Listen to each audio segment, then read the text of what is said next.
I think there's a saying I come back to a lot: you can't be what you can't see. I've always found myself drawn to women as mentors in the sport.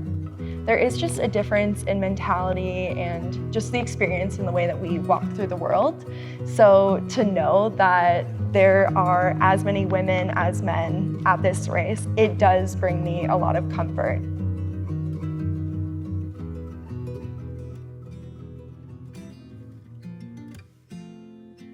High Lonesome is a wild and rugged 100-mile race in the heart of the Rocky Mountains. It traverses the Saguache Range, which is a range that has more 14,000-foot peaks than any range in the Rocky Mountains. And it takes runners along two incredibly iconic trails, the Continental Divide Trail and the Colorado Trail. I don't know if there's really any better way to get a view of Colorado. Within the first couple of years, every year it just started selling out faster and faster.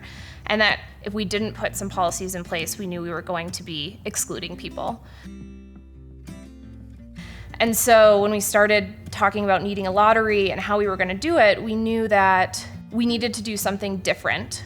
If we didn't build some kind of protections in a sense, it was going to start creating bias in the system.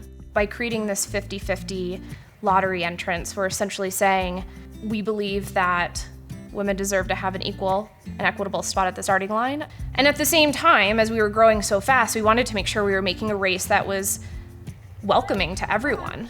And so, the same time we made the lottery policy, we also made sure to put in place some policies on pregnancy and new children, really, because that policy applies to both men, women, any parent, really. Also, whether you birthed a child or adopted one, a transgender and non-binary runner policy, so that everyone could enter as they were, and also a native runner policy for native runners to come and run for free. This is their land that we're on, right? We want to make sure that they feel welcome, and we wanted to make sure that we built this race in a way that everyone knew that they were welcome and that they would come.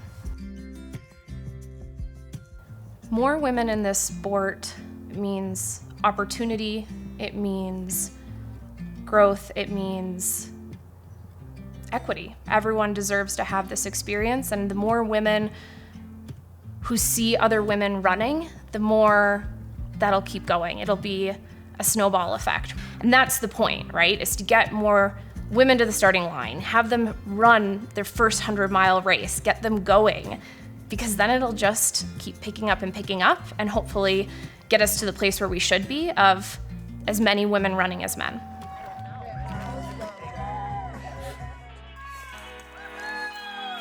Proof that I'm eating. I had some watermelon. It's my favorite aid station snack.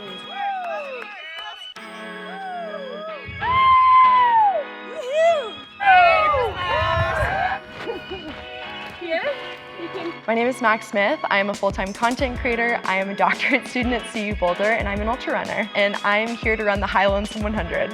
I applied for the Leadville lottery because I wanted to do a mountain 100. I didn't get into the Leadville lottery, and Chris Rogloski, who's like, dude, you have to apply for the High Lonesome lottery. So I was really excited when I looked at the course map and saw, some parts of the trail I'm familiar with, and just got really excited about the race. I think we just have a very special opportunity with this race to create kind of a ground zero of what the standard could be in ultra running moving forward, especially with these lottery-based systems, and that, could have a ripple effect outward in the sport, and I'm really excited to take part of it. My name is Chris Rogloski. I'm a full-time nanny and ultra athlete in Denver, Colorado. This will be 100-miler number 15 for me.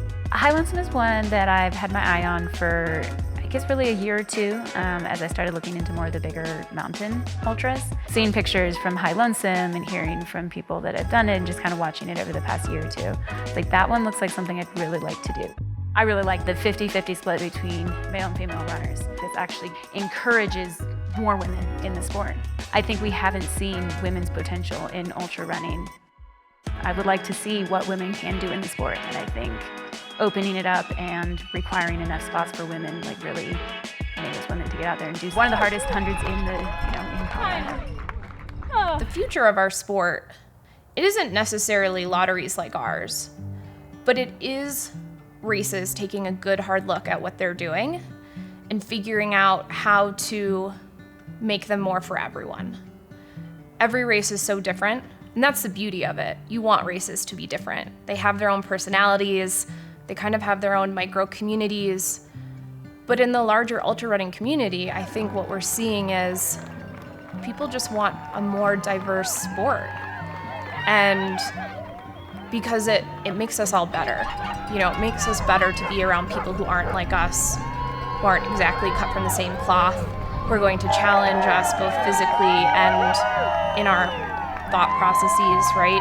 That's what the future of ultra running is races, listening to their communities and taking it up a notch, trying to improve themselves in a way that brings more and different people into the sport. The time of my